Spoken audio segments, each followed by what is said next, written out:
Itulah yang dikatakan jamak takhir. Maghrib tak sembahyang lagi kan? Sembahyang bila? Masa itulah. Bermaknanya berdasarkan hadis Muaz ini, ada dua bukti, iaitu untuk jamak takdim dan juga jamak takhir. Ada kedua-dua.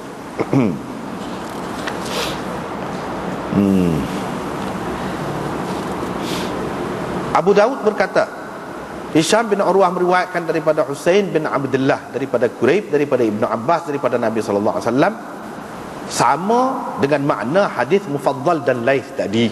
Tujuannya dia nak menguatkan hadis ini. Takut kita kata Mufaddal bin Fadalah dan Laith sahaja meriwayatkan daripada Hisham. Bukan. Bahkan maknanya ada jalan yang lain, tarik yang lain pula. Makna dia lagu ni juga. Hak tadi riwayat Mu'ad, hak ni riwayat Ibnu Abbas. Hisham bin Urwah meriwayatkan daripada Husain bin Abdullah, daripada Quraib, daripada Ibnu Abbas. Maknanya menyebutkan perkara yang sama. Tujuannya Imam Abu Daud nak cerita ada dalil bagi orang yang mengatakan jamak takdim dan jamak takhir. Inilah riwayatnya. Dan dia mari tarik yang lain, iaitu tarik Ibnu Abbas. Yakni secara muallaq, orang panggil secara muallaq. Biasanya kalau Imam Bukhari muallaq tu dalam tajuk dia. Imam Abu Daud ni dia mari hadis muallaq dia tu di hujung dia macam ni. Dia tak sebut lafaz hadis, cuma dia sebut lebih kurang gitu maksud dia. Kalau begitu maksudnya supaya kita faham tadi lah, iaitu sabitnya adanya jamak takdim dan juga jamak takhir.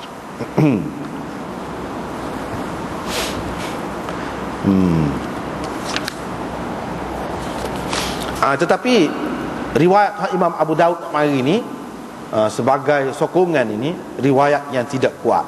Tidak kuat. Sebab apa? Sebab Hisham bin Urwah daripada Husain bin Abdullah, Husain bin Abdullah bin Ubaidillah bin Abbas bin Abdul Muttalib. Imam Ahmad kata dia ada beberapa perkara, yakni hadis yang mungkar.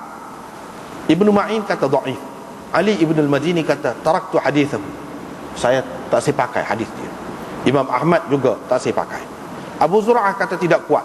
Jadi ringkasnya, kesimpulannya, hak Imam Abu Daud kemukakan secara ta'liq ini, secara mu'allaq ini tidak kuat. Walau bagaimanapun Abu Daud tidak menjadikan ini sebagai asas dalam riwayat untuk dalil golongan jumhur ulama itu, tidak. Sebab hak asasnya riwayat hak tadi, iaitu riwayat Mu'adz itu. Riwayat tu kepada dah hak tu. Cumanya orang hak tak kuat ni buat sokong-sokong boleh lah. Gitu. Sokong-sokong gitu sekadar tu. Kalau tak ada ni pun tadi pun padan dah gitu.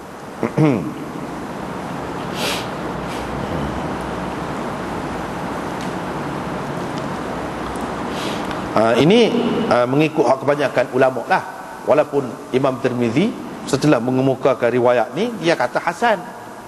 Hak sani riwayat Ibnu Abbas ni dia kata hasan. Tapi hasan Tirmizi ni ulama-ulama tak berapa sedap nak pakai. Sebab apa? Hasan dia tu sanad yang dhaif pun hasan juga. Ya, dia kata hasan tu boleh jadi dia ambil kira campur dengan hal lain. Hak tu jadi hasan. Itu istilah dia sendiri. Istilah dia sendiri, tidak serupa istilah ulama hadis yang lain. Kalau istilah ulama hadis yang lain, dia perawi tu tidak dhaif. Perawi sanad tu, hadis tu tidak dhaif. Cuma dia kurang dari segi sifat kedhabitan dia tu yang ada pada perawi hadis sahih, kurang. Dari segi ingatan tidaklah sekuat perawi sahih tu. Jadi orang lain kata hadis hasan ni hak lagu tu lah. Imam Tirmizi tidak. Hadis hasan ni perawi dhaif pun boleh jadi hasan juga. Tu beza dia. Hasan itu bagi dia bi'tibar ta'addudit turuq, orang panggil. Yang ni mengambil kira banyak turuk dia. Misalnya kalau kita tengok sini memang dhaif, tapi kalau tengok pada hadis Mu'az itu hak lemah ni jadi kuat sikit. Itu istilah hasan bagi dia. Jadi boleh pakai juga. Sebab apa? Hak kuat ada dah. Itu istilah dia sendirilah. Dengan sebab itulah Hafiz Ibn Hajar kata, boleh jadi Hafiz Imam Tirmizi kata hasan itu bi'tibaril mutaba'ah, yakni dengan mengambil kira ada mutaba'ah dia, mengambil kira tu. Tetapi Ibnul Arabi dia kata hadis ini sahih. Ni hadis Ibnu Abbas, Imam Abu Dawud secara ta'liq ni, dia kata sahih. Yang betulnya tidak, itu silap dia lah, silap. Dengan sebab itu dalam kitab ini dia pun kata ghafala Ibnul Arabi fasahhaha isnadahu wa laysa bisahih. Dia jadi tak macam mana orang alim pun dia ada juga gitu. Ibnul Arabi ni alim besar dalam hadis pun, tapi sini ni maknanya orang tak sepakat, tak kena tu, dia alpa sikit. Sebab apa? Sebab jelas dah perawi saat ni tak boleh pergi dah. Husain bin Abdullah saat ni boleh dikatakan kebanyakan ulama mengatakan dia ni dhaif, tak lagi.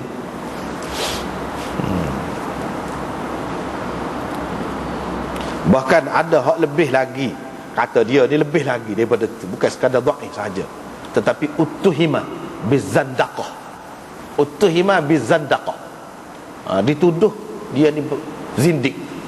Siapa setara tu? Kalau lagu tu tak boleh pakai langsung lah. Kalau lagu tu tak apalah.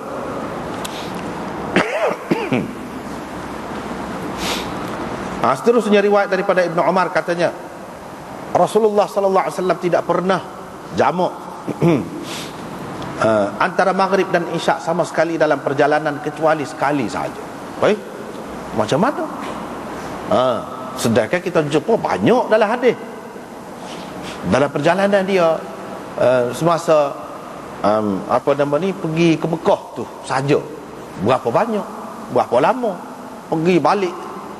Dalam hadis-hadis yang sahih banyak sebut. Sini dia sebut Ibnu Umar kata tidak pernah Nabi SAW jamak maghrib dengan isyak ni sama sekali dalam perjalanan kecuali sekali saja.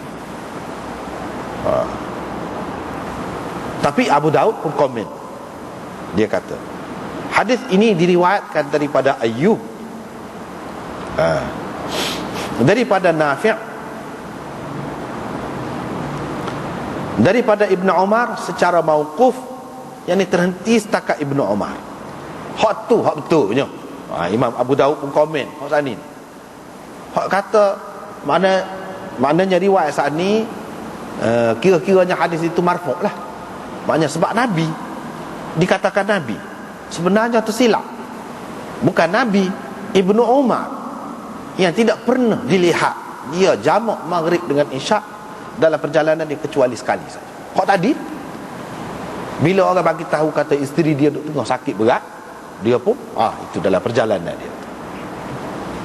Kok tu maknanya hadis itu hadis mauquf, bukan hadis marfu'.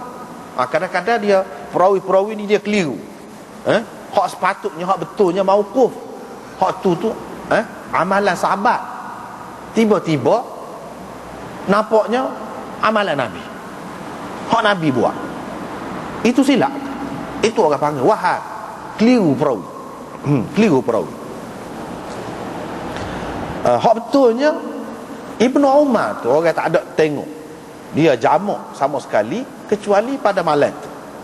Hak tadi lah. Dan diriwayatkan daripada hadis Makhul daripada Nafi'.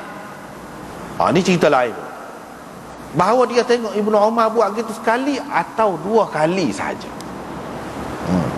Nafi' ni anak murid Ibnu Umar. Hak ni riwayat Nafi' juga. Mana kalau nak ada pun sekali atau dua kali saja. Dia tidak ada sebut berkenaan dengan Nabi SAW. Ni cerita Ibnu Umar. Maknanya Imam Abu Daud nak cerita hak jelasnya, hak betulnya ialah Ibnu Umar. Hak tak ada buat jamak tu, kecuali sekali atau dua kali dalam riwayat asal lagi. Adapun Nabi SAW tidak, banyak kali. Banyak kali.